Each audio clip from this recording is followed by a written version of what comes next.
All around the planet, people are awakening to the reality that humanity and the Earth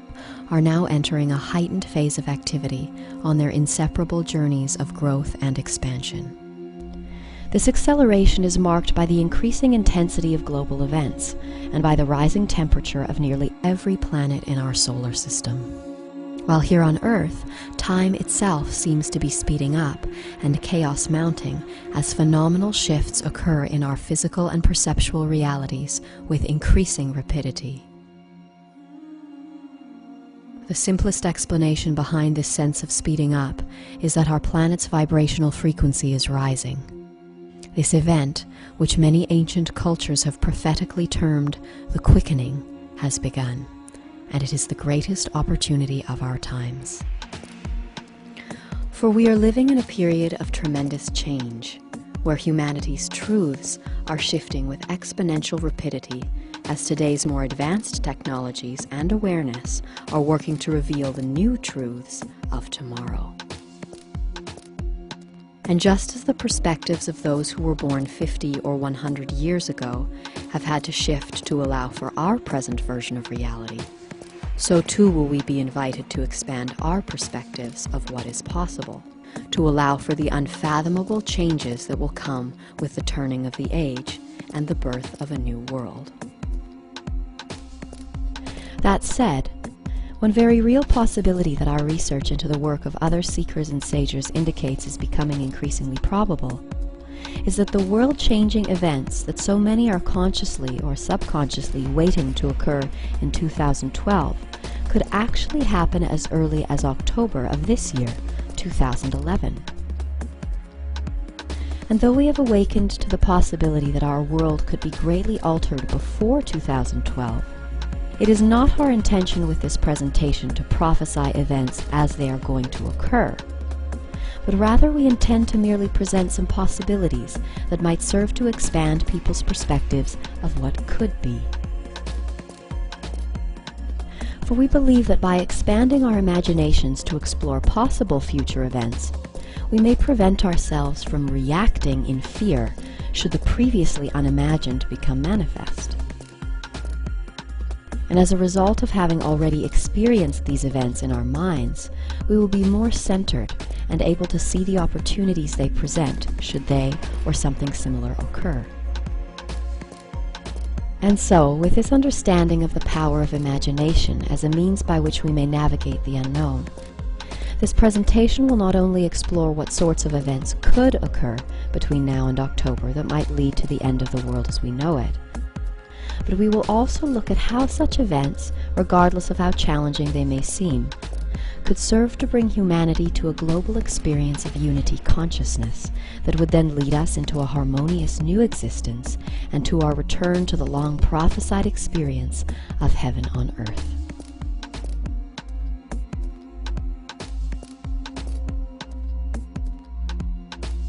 All around the planet, hundreds of millions of people are waiting for events to unfold in the year 2012 that they believe will bring either the birth of a harmonious new reality or the end of the world. But what if those world-altering events were actually to take place this year in 2011? This anticipated period of great change and purification, which many believe will happen sometime between now and 2012, is referred to as the shift of the ages. And though there are those who believe that the shift is some grand event that is going to occur in the outer physical world or in the cosmos at some point in the not-too-distant future, bringing either salvation or destruction to the world, there are others who believe that the shift is happening right now, and in fact that it has been and will always be happening. For these people believe that the shift can be experienced at any moment by anyone who is willing to make the internal shift back to one, where instead of seeing all beings and events of the world as separate and chaotic, the seeker learns to see that every aspect of existence is serving the divine plan by urging humanity to re-establish its faith and connection to the divine original source of creation, known to many as God or Great Spirit. For it is commonly understood both in the realms of science and spirituality that everything has come from one and that to one we shall return. However, today, Our thoughts and awareness have moved about as far from one as it is possible to get, as humanity's dualistic perspectives and survival of the fittest mentalities have served to divide the world into dueling pairs of opposites, where many believe that they are good while others are evil, that they are light while others are dark, and that they are right while others are wrong. As a result, this divided perspective of existence has every human living for themselves, operating by his own personal will in an attempt to find inner peace by shaping the outer world according to his own likes and dislikes. However, what so many people are realizing today is that the peace we seek cannot be found by creating change in the world outside oneself, for true peace can only be found within. And we may see the truth of this when we consider that all around the world there are nearly 7 billion people who are trying to effect change in the world outside themselves in order to make others and the world match their vision of what is right so that they can find peace inside. However, when we realize that there are 7 billion people with 7 billion different visions of what the world should be like, then we may see that that peace we seek can never be attained by trying to shape the physical world according to our dualistic ideals of right and wrong, as our conflicting views will always result in the paradoxical need to fight for peace. And thus we may see that the only way to find true everlasting peace is to learn to be at peace with the way things are. And it is this holistic perspective that all is perfect as it is that is taught in the ancient practices of Buddhism, Taoism, and yoga, as well as certain native spiritual traditions, and which is echoed in the words of the Taoist sage Lao Tzu, who says in the Tao Te Ching, "True perfection seems imperfect, but is perfectly itself." Faith is the key to finding this perfection in all. For when one learns to see that all beings and events exist for the divine purpose of encouraging us to seek and find that eternal peace inside, then we may learn to see that all is in fact serving the divine, and therefore all is divine. And by thus establishing faith that every event that happens in one's life occurs to assist their soul's evolution, one may come to see that salvation is not a person, place, or prize. It is a state of mind. For in this faithful state, and the love that accompanies it, one is able to face and flow through all of life's challenges in grace and gratitude. Thus it is this ability to see all as one and all as divine that marks the individual's inner shift and return to one. And so while some people believe that the approaching shift will be an external earthly or cosmic event, and others an internal evolution, there are still others who believe that the shift that is about to happen will be both. These people find truth in the familiar phrase, "conflict breeds consciousness," and believe that many humans need some major shifts in their outer physical reality in order to encourage them to make the inner shift that will enable them to return to one. Thus it is thought by some adherents to this perspective that the physical events that are set to unfold in the next few months leading up to the end of October 2011 have been designed to escalate to such a dramatic level that most of humanity will be faced with the possibility of their own death and the loss of everything that they have worked to achieve in the material world, all of which would occur for one divine purpose. For in a world where so many are living only for material achievement and survival, it will not be until that material reality is threatened with extinction, and when money and luxury fail to satisfy our needs for peace and comfort, that the majority of people will awaken to the worthlessness of material wealth and success, and thereby be inspired to seek inwards to find a new purpose and meaning for life. And in so doing, many will finally understand the words that they have been uttering for so long, which state that we are not human beings having a spiritual experience, but rather we are spiritual beings having a human experience. And thus when the events of the next few months have served their divine purpose, and when the death and destruction have shaken us from our material obsessions and given birth to our awareness of the eternal spirit that connects us all, we will learn to see the world in a new way, where even death and destruction, which humanity has denied and feared for so long, are seen to have a place and a purpose for which to be thankful and loving. And as these increasingly intense events unfold in the coming months, they will teach humanity the lessons of pride and humility, by demonstrating the futility of our efforts to control the world outside of ourselves. And when people finally tire of wishing that the world was something that it isn't, and when they learn to be at peace with the way things are, for they see it all as part of the divine plan, then may they also learn to see that exerting one's personal will to try to stop these events from happening would be like trying to stop others from having the same opportunity for learning. For it is our selfishness and our ignorant use of free will that has brought us collectively into our present state of existence. Therefore, perhaps it is only by a 180-degree reversal, through selflessness, through the complete and utter surrender of ourselves and our personal will to the divine will of the Tao, that we may allow the forces of true change and redemption to work through us and liberate us completely from the unholy illusion of this world. And for this reason, some believe that it will be the tremendous shifting of outer events in the months between now and October 28, 2011, that will inspire humanity's inner shift, helping them realize that we cannot, nor are we meant to change our outer world in order to find peace, but rather we are urged to turn inwards, to seek and find the eternal peace that comes when one learns to see the divine purpose and perfection of all. And it is with this unified perspective of existence that one learns to relinquish my will for thy will, thereby realigning himself with the divine will and marking their long-awaited return to one.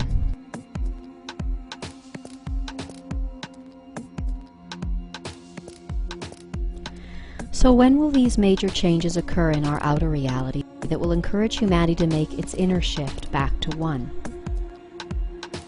For the past few years, hundreds of millions of people around the world have been preparing themselves for an event that they believe will occur on December 21st, 2012, that will either bring the end of the world or the birth of a new reality.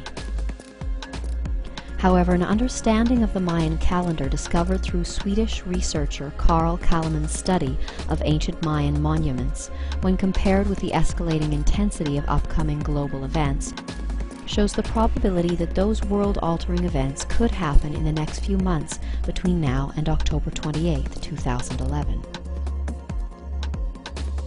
Considering the recent development of upcoming earthly and cosmic events that are set to unfold this year, which we will discuss shortly,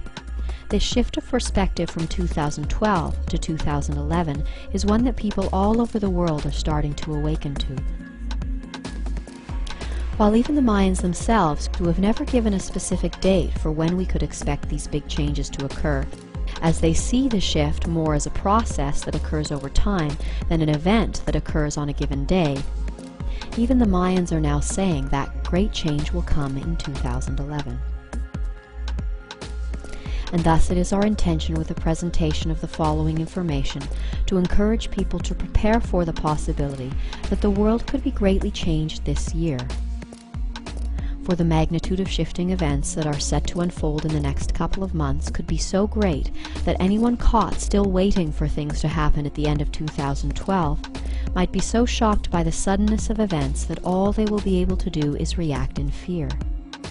thereby making them more easy to control, while at the same time blinding them to the divine purpose and opportunities that are present in the moment. That said, let us explore Kalleman's work and how it illustrates October 28, 2011 as the end of the Mayan calendar and the birth of a new reality. Though to many the Mayan pyramid is simply a monument used for ceremonies and sacrifice, Kalleman's research reveals that the Mayan pyramid is in fact a calendar of evolving consciousness, where each of its 9 steps, also known as waves or underworlds, are related to a specific type of consciousness that is learned during the period of time that it takes us to move from the beginning of each step towards its end, which in doing so, it is said we are moving from seed to fruition of the consciousness that is the focus for that level. Interesting to note is that each step of the pyramid or underworld is divided into 13 equal segments, comprised of alternating dark and light energies referred to as days and nights, which are as necessary for the growth and expansion of our consciousness as the cycles of night and day are for the harmonious growth of our Earth's surface-dwelling ecosystems. These 13 equal segments of time are referred to as heavens, or stages of creation, each of which is related to a specific Mayan deity, and a stage of growth or learning that occurs during each period of time. Also essential to note here is that each time we step up a level on the pyramid, things speed up by 20 times, which it is said occurs because, as we learn the lessons toward the end of each step,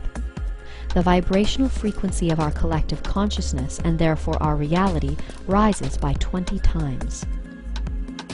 Thus, to illustrate how the Mayan pyramid is a calendar of evolving consciousness, and how it relates to the birth of a new reality by October 28, 2011, let us look at the bottom step of the pyramid referred to as the cellular underworld. This step charts the evolution of cellular consciousness from the time of the Big Bang to the creation of the first highly organized cells, and finally to the full realization of cellular consciousness. The period of time it takes to move from seed to fruition of this consciousness is 16.4 billion years, divided into 13 equal segments of 1.2 billion years,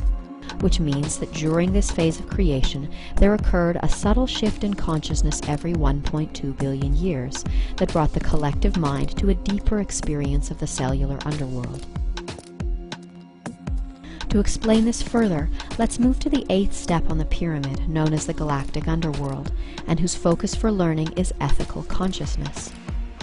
Remember here that each time we move up a step on the pyramid, that things speed up by 20 times. And so, where consciousness at the bottom of the pyramid was changing roughly every 1.2 billion years,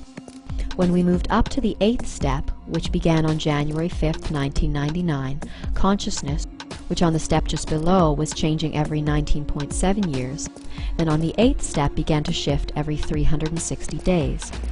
with a focus on the collective development of our ethical consciousness. This development of our ethics can be seen quite clearly when we look at the new perspectives that have arisen in the collective mind since January 1999. For it has been since this time that humanity has taken its greatest strides to purify its ethical perspective, by realizing the impact that our choices have on the healthy, harmonious existence of ourselves, the earth, and all living things. And as a result of our growth and learning during this period, we have been raising the frequency of our collective consciousness, and thus the vibratory rate of existence, thereby resulting in the speeding up of everything by 20 times that occurs as we near the fruition of learning on each step of the pyramid. And it is this increase in the vibration of consciousness that is responsible for the sensation of the quickening that so many people are experiencing around the world. For as the vibratory rate of our consciousness speeds up, so does everything in creation, including time and awareness. To get a better understanding of the process of this quickening that is leading us to its climax on October 28, 2011, let us consider the 7th wave that began in 1755 AD at the beginning of the Industrial Revolution, at which point consciousness began shifting roughly every 19.7 years, until January 5, 1999, when it sped up again and began shifting every 360 days. This is why we had what were referred to as generation gaps in the time before January 1999. Because prior to that date, our consciousness shifted at a slower rate. When a new thought was introduced to the world, it would take a longer period of time for our consciousness to assimilate that concept.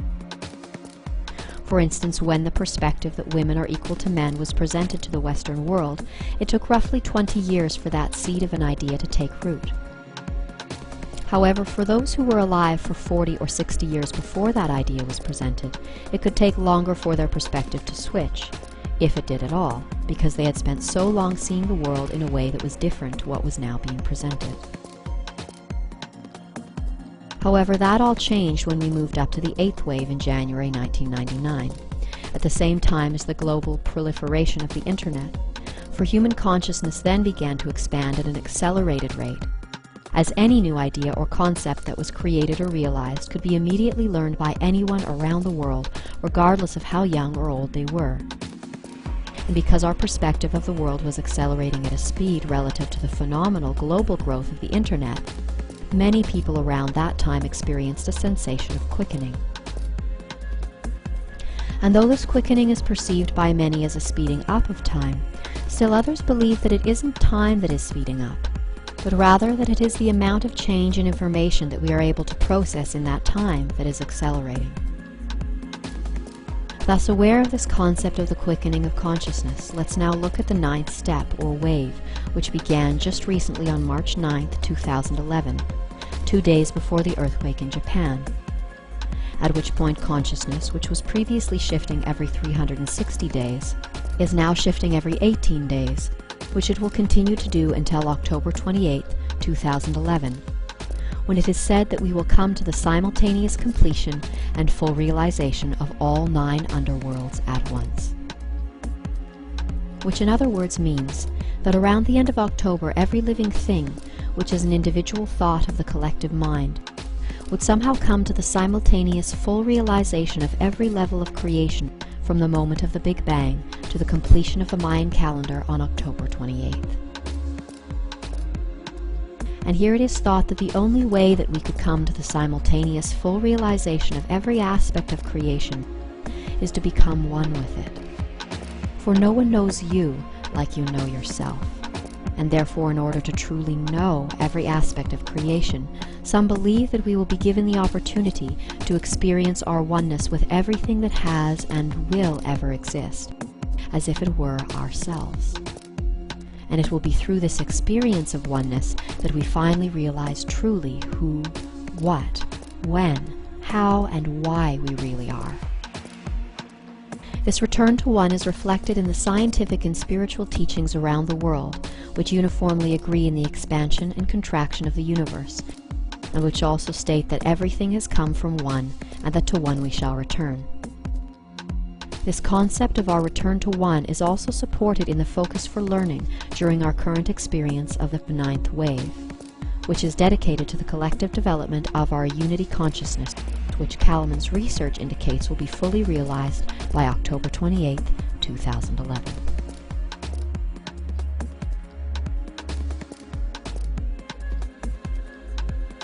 Another strong indicator that the world-altering events which so many people are expecting to occur in 2012 could happen before October 28, 2011, has come from our recent understanding of what are known as the Hopi prophecies of the blue and red star Kachinas, and how they relate to the events that are unfolding right now, and which will culminate in the days and months before the end of October 2011. However, before we relate the story of the blue and red star Kachinas, it is imperative that people have an understanding of the changeable nature of prophecy. For not all prophecies exist to tell us what is to be, but rather they tell us what we need to hear in order to inspire us to make changes to our inner being and perspectives that will ultimately assist our spiritual evolution. This is why, in many cases, prophecies such as the Hopi's story of the blue and red Kachinas speak of tragic events, including the collapse of the material world and its systems, and even the ultimate demise of humanity. For it is a fact today that most humans in their obsession for material success and survival do not spare a second thought for their soul or spiritual self until they are faced with death, suffering, and the inevitable collapse of everything they have come to depend on in the material world. Thus we may see that these prophecies exist for the sole purpose of assisting humanity's evolution from a purely material-based consciousness to one of spirit. For it is by hearing these end-time prophecies and by seeing the signs of these prophecies fulfilled in current-day events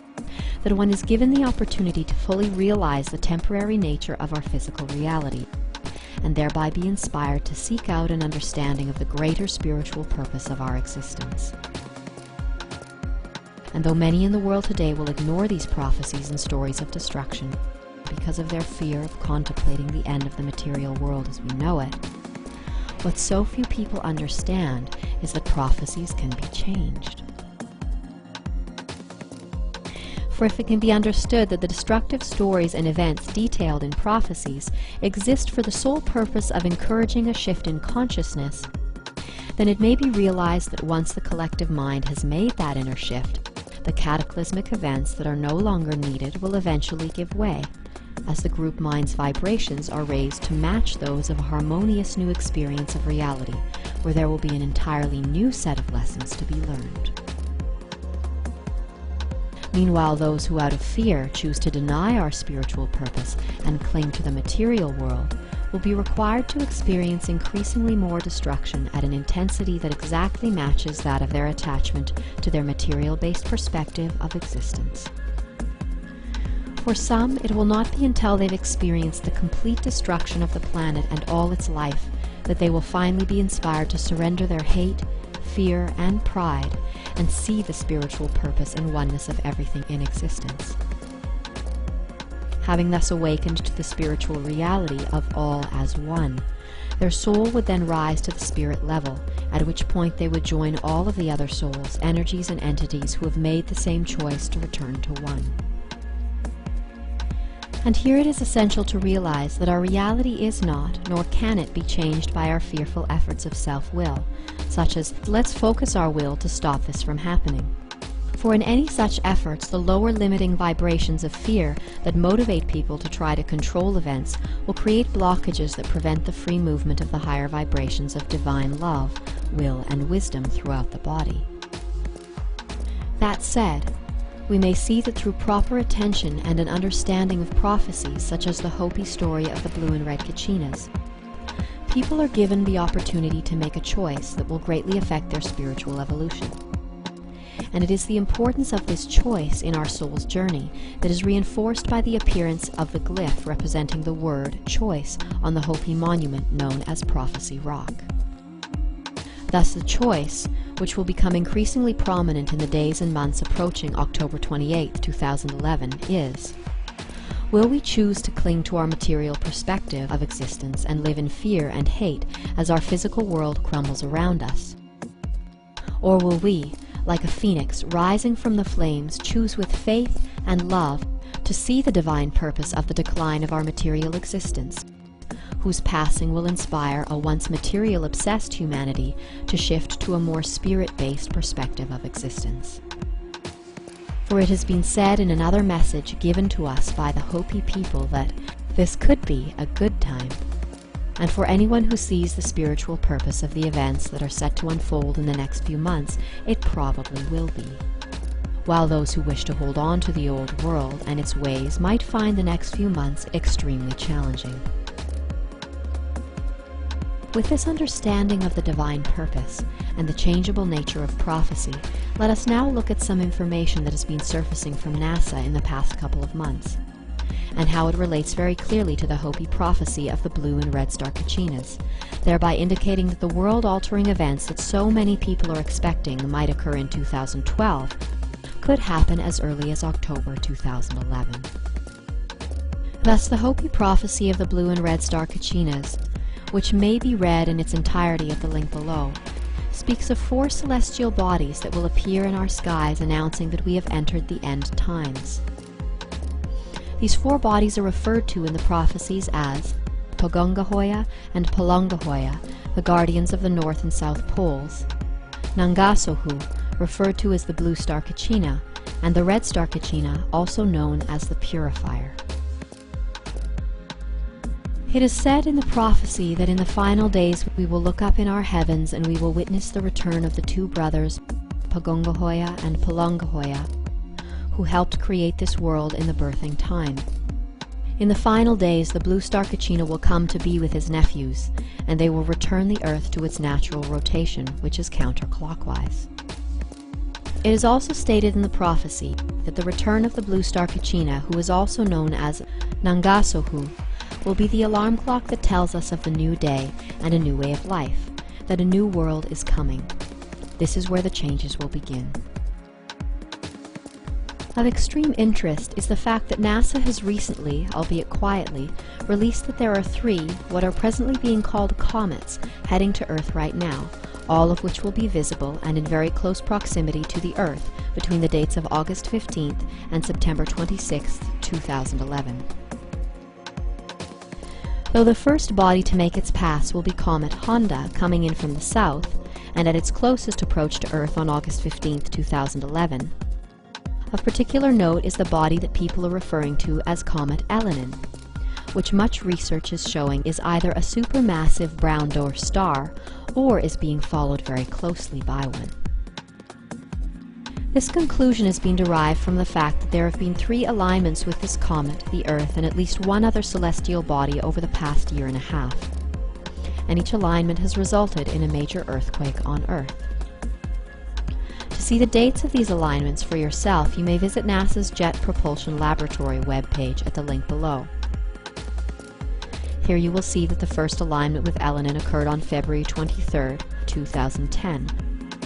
on the same day as the massive earthquake in Chile. The next alignment on September 4, 2010, which corresponds with a recent earthquake in New Zealand, and there was a third alignment around March 11th on the same day as the major earthquake in Japan. The fact that these alignments all occurred when Elenin was a great distance away from the Earth indicates the incredible mass of the object, and the probability that it is not a comet, but rather a supermassive brown dwarf star, or that it is being followed very closely by one. During our last alignment with this object, which was at the same time as the massive earthquake in Japan, Elenin was at a distance of 2.155 astronomical units, roughly 2 times the distance from the Earth to the Sun. And now, we will have our next alignment with this object around September 26, 2011. However, this time, rather than being on the other side of the Sun, it will be much closer, and in between the Earth and the Sun, at a distance of 0.396 astronomical units. And this time it will be an alignment of 4 bodies rather than just 3, which will include Mercury, the Sun, Elenin, and the Earth. It is very possible that around this day we will have some major earthquake activity, the likes of which we have never seen before, which will be accompanied by the appearance of a third comet in our skies, known as Levy. Also worth mentioning here is that many of our sources suggest that around this time we will see the fulfillment of the prophesied 3 days of darkness, where the light from the sun will be obscured for approximately 3 days, after which time the sun will rise again. Though this may be possible, it is also possible that the 3 days of darkness will occur a little closer to the October 28th date, when we are nearer in proximity to the red star Quickening. That said, after our next alignment with Elenin around September 26th, there will be a series of other close passes between September 26th and November 23rd that could cause further shifting, including our closest pass with the object, which would occur on October 17th, 2011, at a distance of 0.232 astronomical units, and an interesting event around November 3rd, when we would pass through the tail of Elenin. Worth noting here is that these dates will probably change somewhat, as it is assumed that Elenin will speed up significantly as it slingshots around the Sun before passing the Earth. Considering the approach of these celestial bodies, one possible interpretation of this information and how it relates to the Hopi prophecies of the blue and red Quickenings is that Honda and Levy are the nephews referred to in the prophecy as the guardians of the North and the South Poles, as Levy is coming from the north and Honda from the south, while Elenin is the blue star Quickening, which will be seen in the sky before and during the major earthquake at the end of September, and whose appearance in our heavens the prophecies say would mark the beginning of the changes and signify that we were in the end times. For the prophecies state that not far behind the twins will come the purifier, the red star Quickening, who will bring the great day of purification. Having accounted for comets Levy and Honda as the guardians of the North and South, it is our belief that Comet Elenin, the blue star Quickening, is not a brown dwarf star, but rather that it is being followed very closely by one,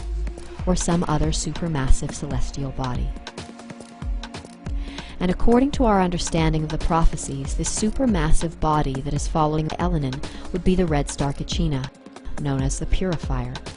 whose passing due to phenomenal gravitational and electromagnetic forces would change the existence of humanity and the earth forever. For it is said in the prophecies that on the day of purification, the earth, her creatures, and all life as we know it will change forever, and that every living thing will be offered the opportunity to change from the largest to the smallest thing. It tells us that the way through this time is to be found in our hearts and through reuniting with our spiritual self. And then it reminds us that everything we experience is all a matter of choice, thus echoing the choice of whether we will face the end of the material world as we know it with fear and denial, or whether we will choose to see its divine purpose with love and faith, and thereby return to the original way where everyone and everything is seen as one and divine. Thus, with this understanding of how the approaching comets relate to the Hopi prophecies of the blue and red Kachinas, one may also note how the dates of Elenin's closest interactions with Earth, occurring on September 26th, October 17th, and November 3rd of 2011, strongly supports Kalaman's research, which indicates that around October 28, 2011, we will experience the long prophesied end of the Mayan calendar and the birth of a new reality. I am ready for the next step in humanity's evolution. And now we must seek to unite with others. The time has come to live for each other.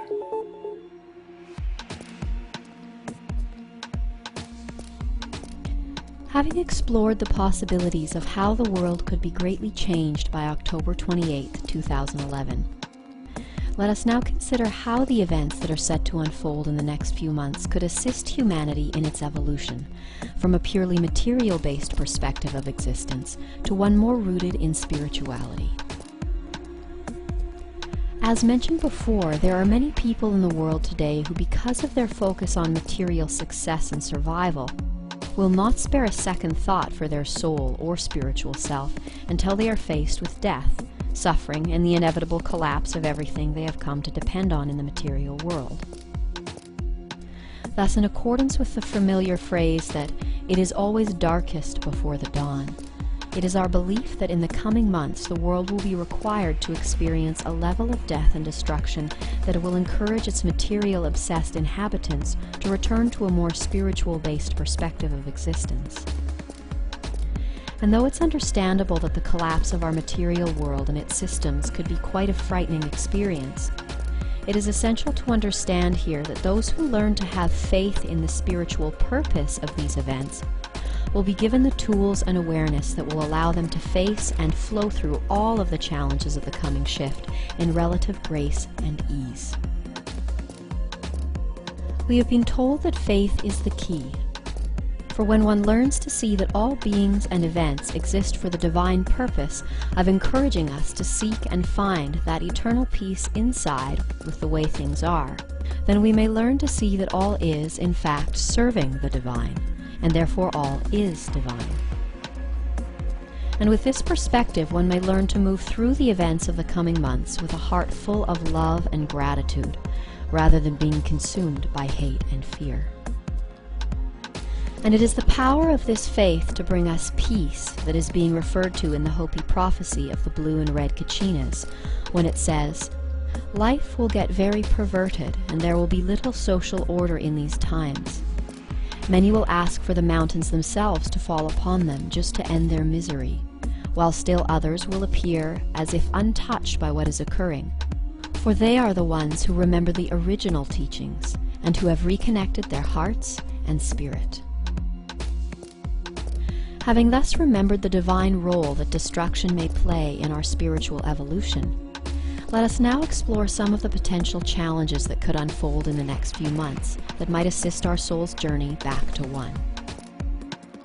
And remember here that it is not our intention with this presentation to prophesy events as they are going to occur, for it is our belief that our future is always changing in accordance with our willingness to learn new lessons and perspectives. That said, Our intention herein is to merely present some possibilities of what events could occur that might lead to the collapse of the material world as we know it, and to humanity's subsequent return to a spirit-based consciousness.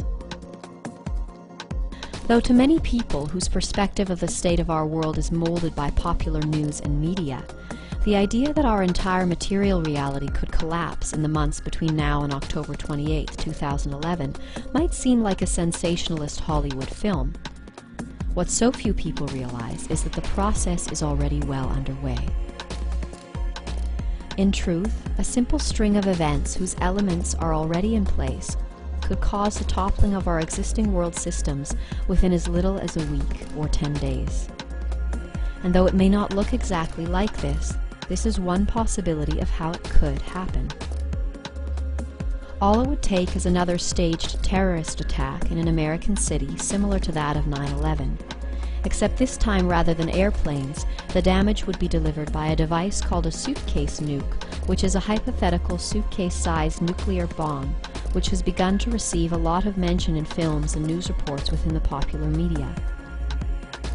If such a bomb were to go off in an American city, and the authorities were to link its creation to Iran, whom the US is wrongfully accusing of developing nuclear weapons, in the same way that it accused Iraq of developing weapons of mass destruction, this would pave the way for a US-led Allied attack on Iran, which would then mark the official beginning of World War III. In truth, this war has already begun, with US-led trade sanctions against Iran being imposed by the United Nations,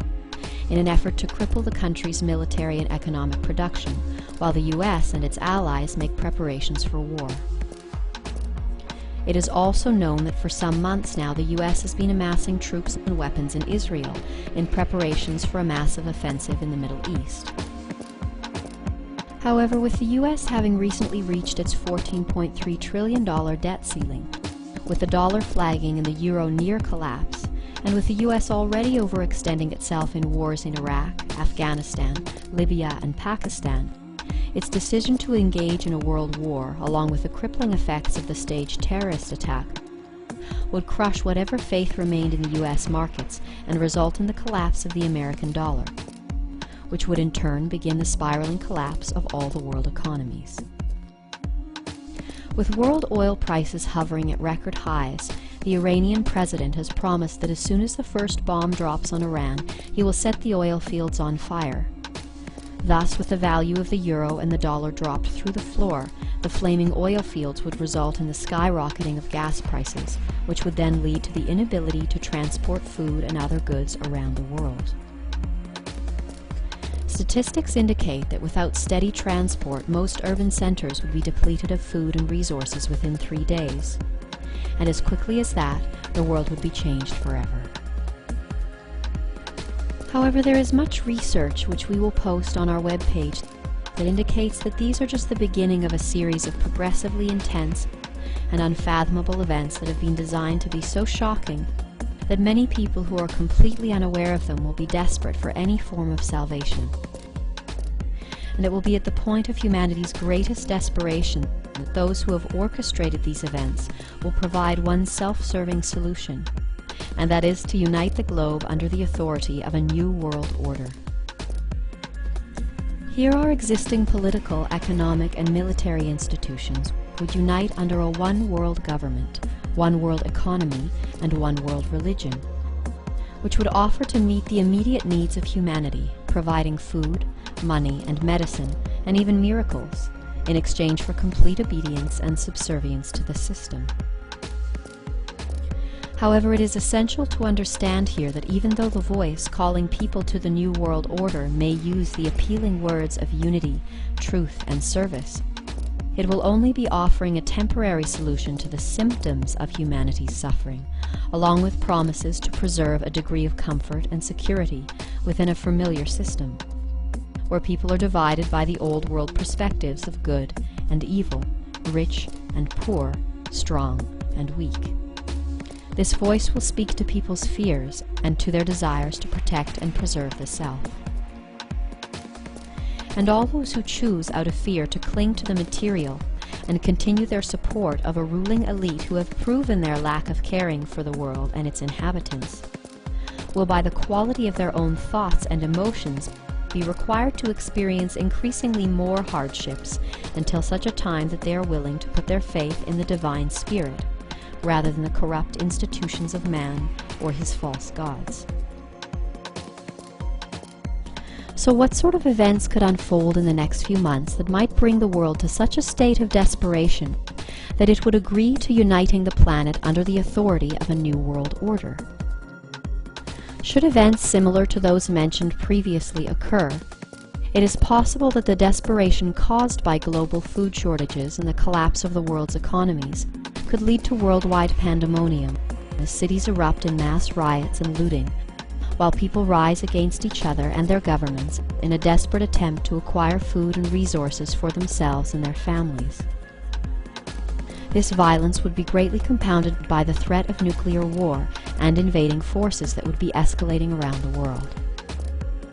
Add to this the hysteria that would be caused if the Earth was shrouded in 3 days of darkness that most people didn't know would end. And then add another devastating earthquake which would cause the meltdown of 30 nuclear reactors around the planet, whose radioactive waste would spill into the Earth's air and oceans. And then, at the point when the entire world seemed divided and at war with each other, and when the state of humanity seemed all but lost, we would hear news reports of a strange object approaching from space, which was previously thought to be Comet Elenin, but which upon its approach news reports would tell us is actually a spaceship. And to the world's surprise, from this ship would come fake alien invaders to attack the Earth, whose superior weapons and technology, actually created by our own world's military, would cause much damage and loss of life. And the world's leaders, professing themselves to be greatly overmatched, would have only one choice to save the planet, and that would be to unite the world's military forces. With the entire planet reeling from war and the effects of the devastating earthquakes caused by the prophesied approach of the purifier, people all over the world would be praying for a miracle, when all of a sudden their prayers would be answered. Somehow the Earth's allied forces would miraculously defeat the aliens in a staged final battle, seemingly through their own military might, or with assistance from other aliens, either real or fake, or even through the supernatural assistance of a false messiah-like figure. And when the world allied forces destroy the approaching ship, which was once thought to be a blue comet, we would see the fulfillment of the 9th and last sign of the Hopi prophecies, indicating that we have arrived at the end times, which reads, "You will hear of a dwelling place in the heavens, above the earth, that shall fall with a great crash. It will appear as a blue star. Very soon after this the ceremonies of my people will cease.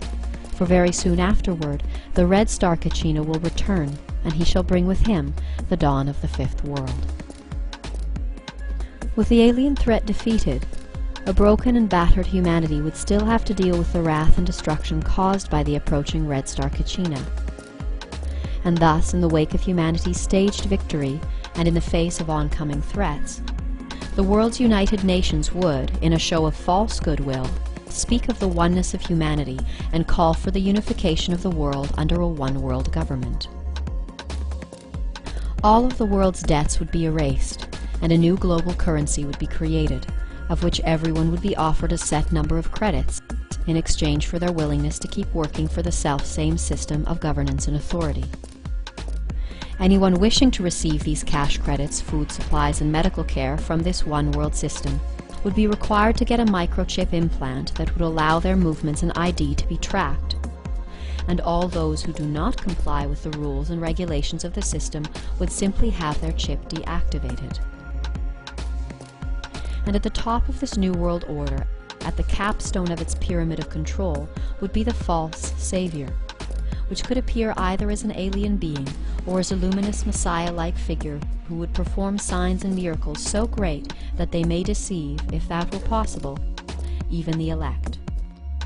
And though this figure may have played a role in assisting humanity through its hardships, either with the fake alien invasion or by performing miracles of medicine and technology, its deception will be obvious. For rather than inspiring humanity to see the divine in all, This God, with all its wonders and miracles, would have humanity focus its worship on one supposedly divine being or institution, thereby reserving a space for the old world divisions of right and wrong, good and evil.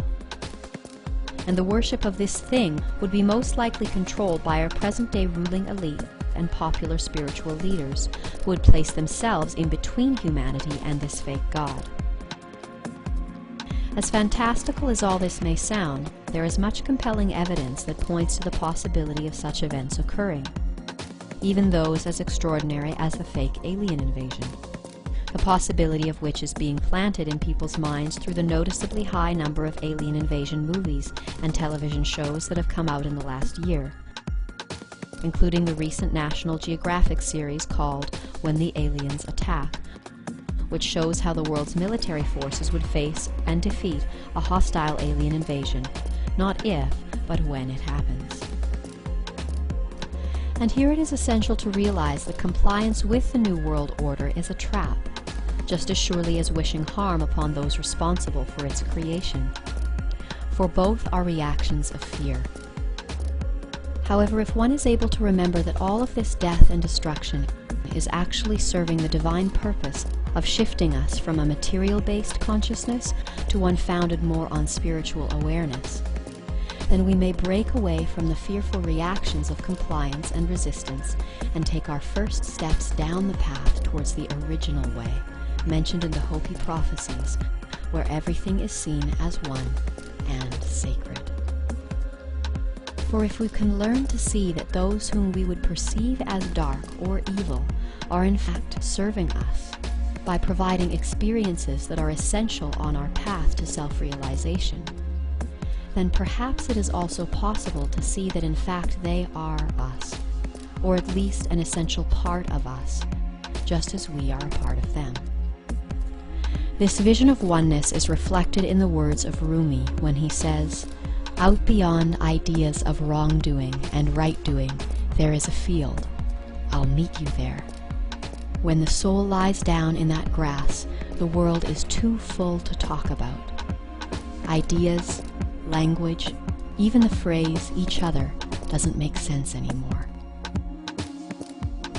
With this perspective, one may realize that all of the world's heightened chaos and conflict isn't actually the creation of one diabolical individual or organization, but rather in accordance with the universal wisdom, as above, so below. It is an exact reflection or projection of the mounting conflict raging in the hearts and souls of the collective mind, where so many individual souls who are wishing to move beyond this meaningless material existence still feel powerless to do so. However, when we see the destruction of these systems which will no longer be able to support our needs, and when our leaders whom we have relied on to keep us safe start a war that we realize could destroy the entire planet, those who have felt trapped by the system will finally let go of their dependence on it and seek a new way of living that is more in line with their inner heart's urge for peace and harmony. And thus, through the actions of those whom we would perceive to be dark or evil, we will have learned and been freed.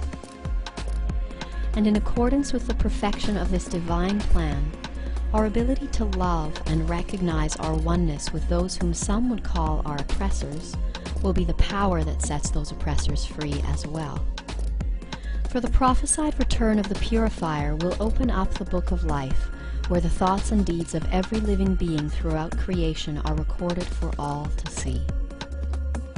And here every soul will have the opportunity to experience the suffering that it has caused through the course of its lives. And as those whom many would call their oppressors scan through their experiences, they will see how the hurt that they have caused is met with hate, anger, and with thoughts of revolution and murder, and they will feel justified in their cruelty. However, as they continue their search deeper into the book of life, they will come across those who, even though they suffered greatly at their hands, have felt only love. And it will be at this moment that those souls which previously knew only hate will learn the spiritual truth that a person can be redeemed just as surely by getting love as they can by giving love. And by thus learning to love and be loved, we will rise above the challenges of this dark night of the soul, to meet the dawn of the glorious resurrection together as one.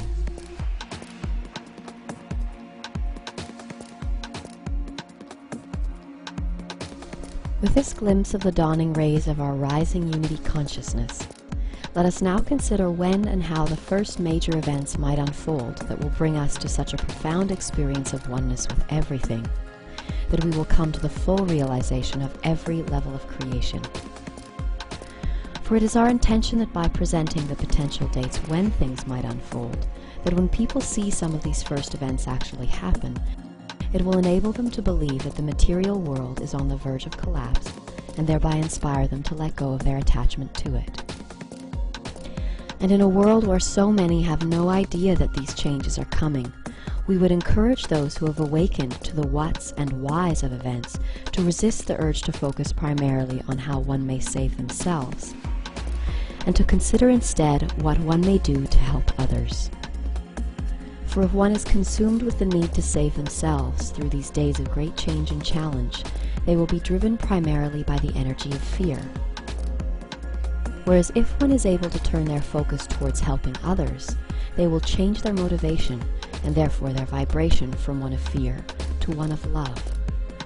And it will be this love for all,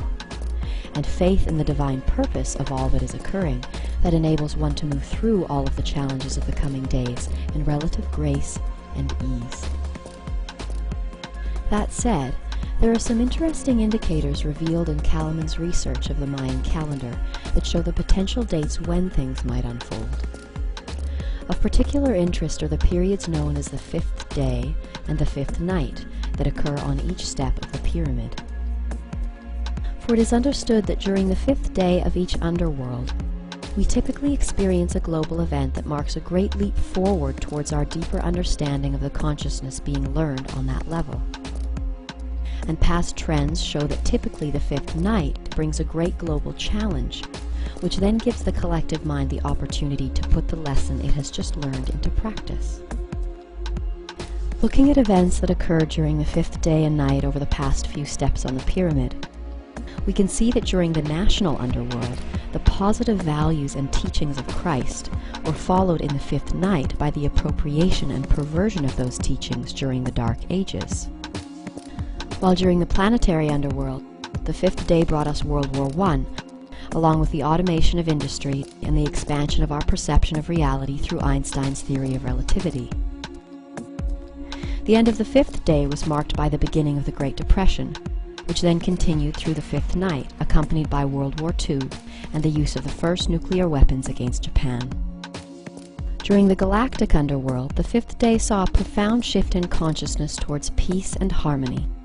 with a tremendous increase in the number of spiritual groups sprouting up all over the world.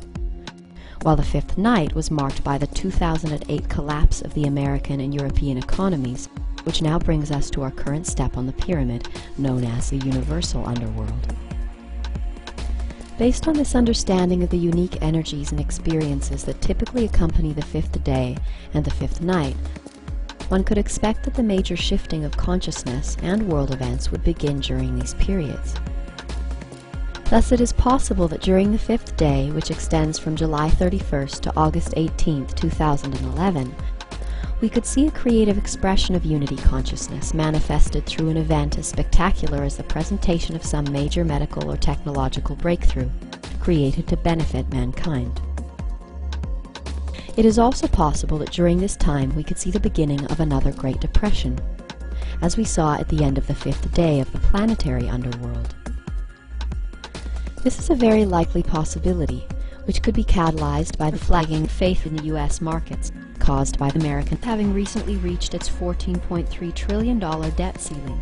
which could result in a crippling of the American economy, which could then fully collapse during the fifth night, which extends from August 18th to September 5th.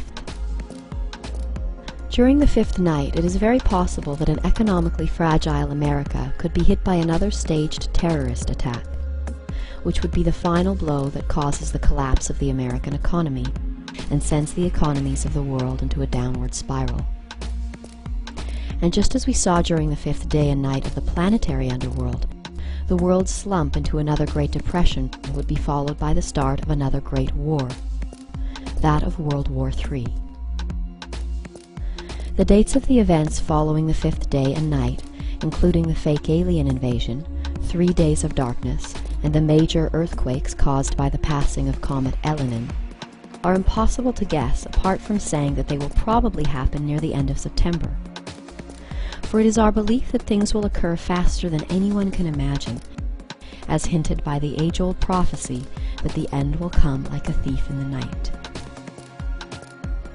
And for this reason, we would encourage all of our viewers to use the decline of the economy or any major event that might occur during the fifth night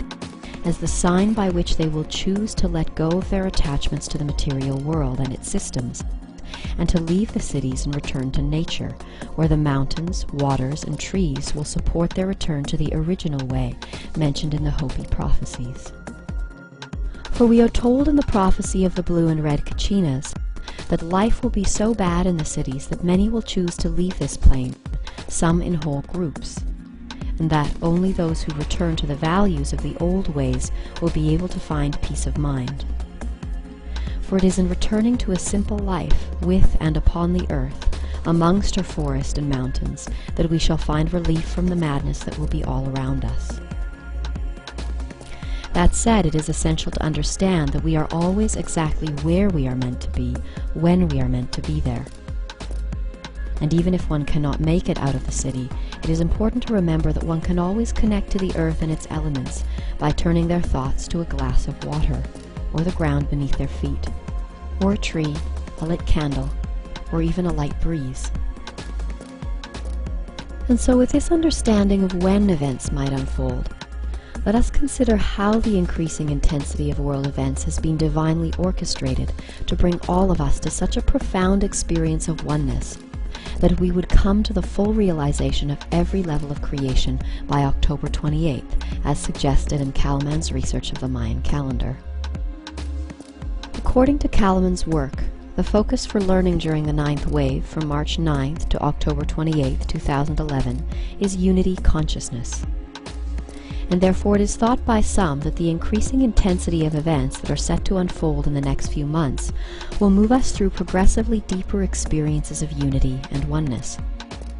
which would peak sometime around October 28th, when the Earth will return into the higher vibrational electromagnetic field of the purifier. For many, this process will be experienced as an expansion of consciousness, which extends from the personal to the universal, where one's first experience of unity might occur through a realization or connection that happens within oneself. Next, an increase in the intensity of world events, such as food shortages and the collapse of the economy, could inspire people to expand their understanding of unity beyond the self,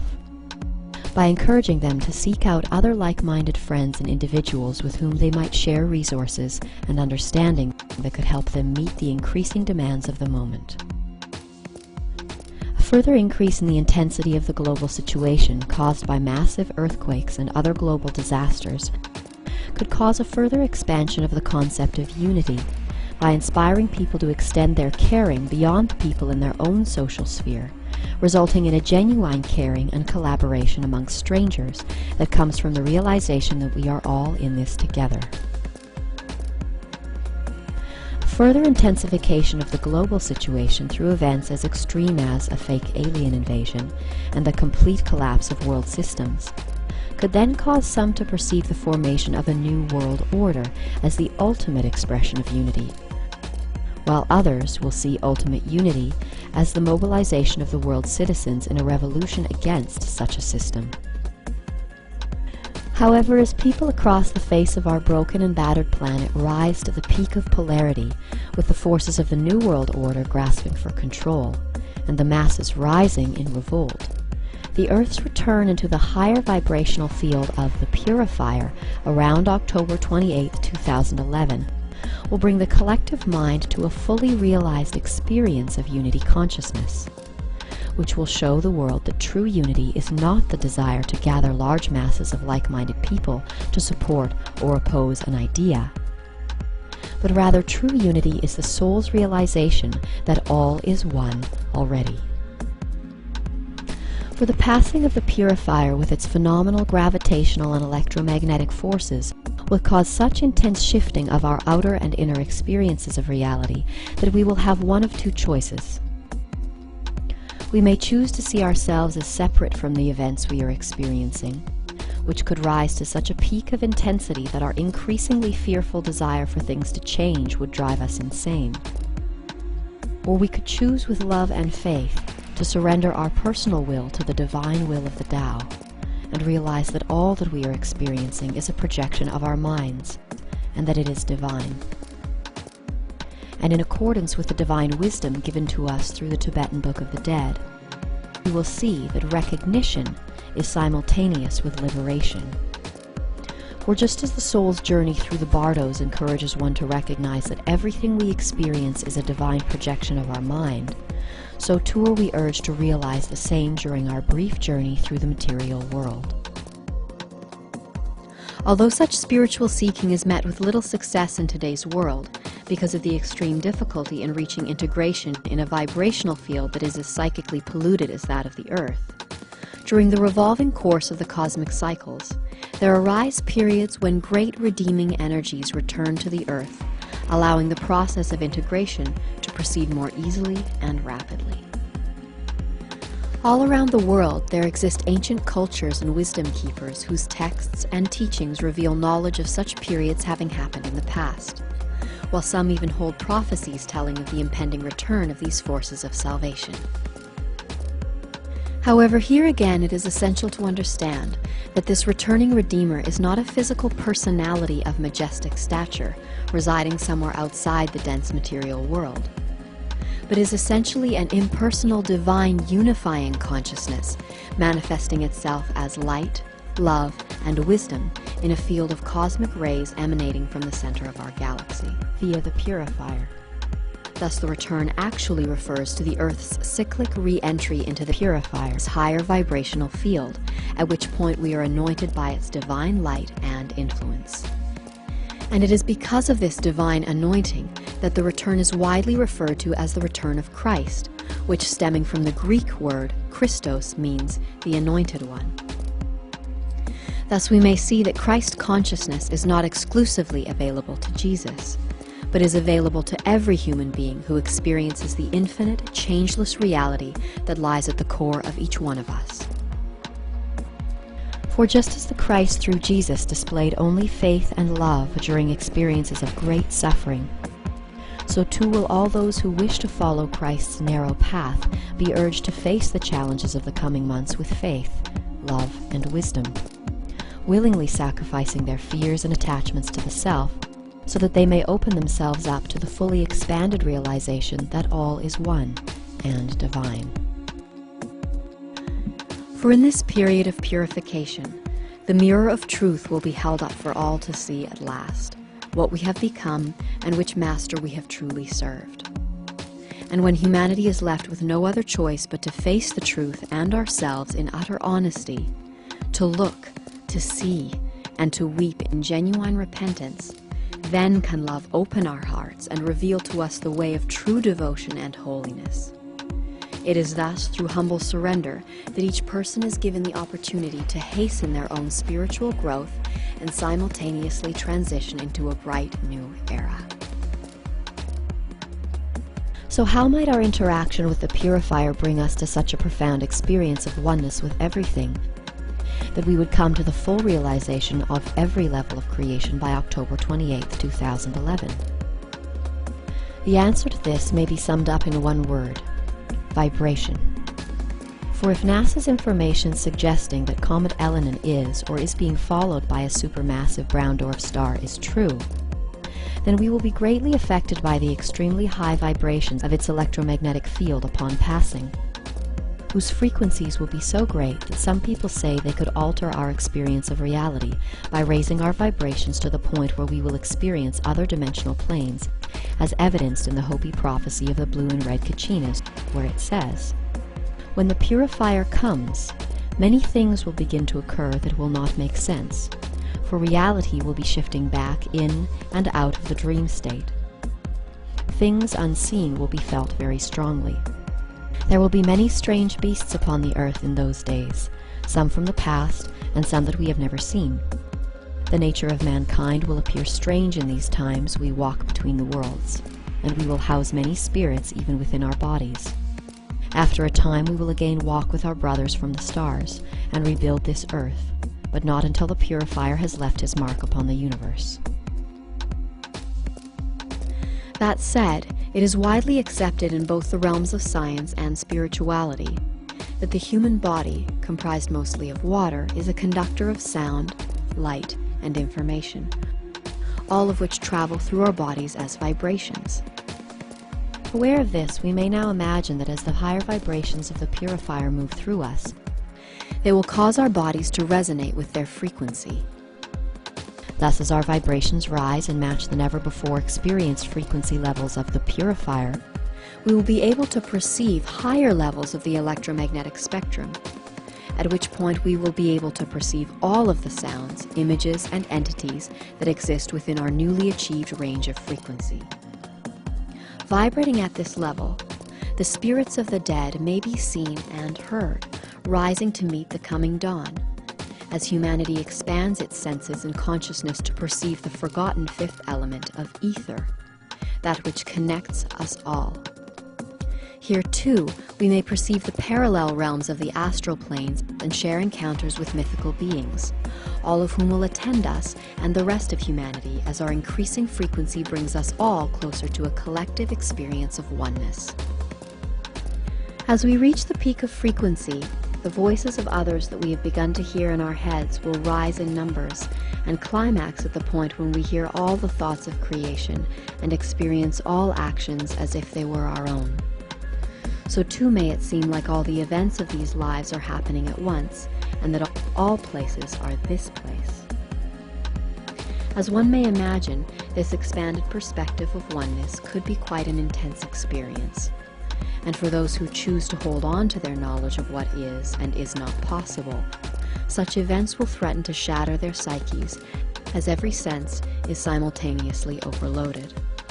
Thoughts of good or evil will give rise to those of their dualistic opposites and attract like energies that further threaten the traveler's ability to stay safe and sane.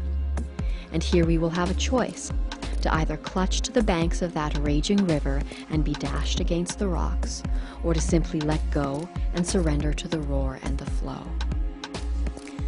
Some will try to hide from this experience. Some will try to escape it. Some will welcome it. Some will recognize it. And some will have known all their lives that the end would be like this, exactly like this. As the truth of oneness, followed by divine love, returns to our ailing planet, those who love the truth and who are therefore consecrated to serving the truth without compromise or self-concern will greatly rejoice at the shattering of the illusion of separation. And when at long last humanity is awakened to its oneness with the earth and all living things, we will raise our voices as one and join the eternal song of the universe. Have faith, for we are awakening as one.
All at once, all I see is eyes looking back at me, and all is one looking through the eye that's looking back at you. Ooh. Ooh. Excellent. Just do it again. I love it.